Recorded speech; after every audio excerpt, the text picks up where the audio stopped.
हाँ दोस्त, बवाल वीडियो रिलीज हो चुका है। जी नमस्कार, हम किशन, आप देख रहे हैं किशन भोजपुरी न्यूज। खेसारी लाल यादव को बहुत बवाल वीडियो रिलीज हो चुका है दोस्त। जय जय शिव शंकर सारेगामा हम भोजपुरी चैनल पे रिलीज हो गया है। आप लोग अभी तक नहीं सुने तो जाकर सुन सकते हैं। बहुत मज़ा आने वाला है दोस्त। इस गाना को गाए खेसारी लाल यादव जी और शिल्पी राज जी ने डुएट किए साथ में। बहुत बवाल का वीडियो है दोस्त। जी हाँ, इस गाना को लिखे हैं अजीत मंडल जी और शुभम राज जी ने म्यूजिक दिए। बहुत बवाल का म्यूजिक दिए हैं दोस्त। आप लोग अभी तक नहीं सुने तो जाकर एक बार ज़रूर सुनिए और मेरा कमेंट बॉक्स में बताइए कि कैसा लगा गाना। जी हाँ दोस्त, भोजपुरी में पहली बार आ रहा है बोलबम इतना बवाल दोस्त।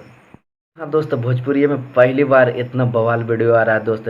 जी हाँ, आशिष सत्यार्थी जी ने वीडियो के उनको दिल से धन्यवाद देना चाहता हूँ। जी हाँ दोस्त, आप लोग देखिएगा तो दिल गदगदा आ जाएगा दोस्त। बहुत हाई लेवल वीडियो है दोस्त। जी हाँ दोस्त, आप लोग तो देखिए किए होंगे टीजर में लुक कैसा कैसा है दोस्त। जी हाँ दोस्तों, देर किस बात की, आप लोग जाकर देखिए। सारेगामा हम भोजपुरी चैनल पे आप लोग को सुनकर शेयर कीजिए ज़्यादा से ज़्यादा।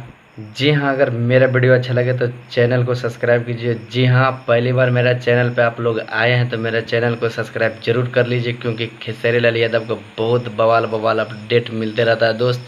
जी धन्यवाद, thank you so much, love you. जी हाँ, तो आप लोग जाकर सुनिए और तांडव मचा दीजिए। जी नमस्कार, मिलते हैं अगले वीडियो में।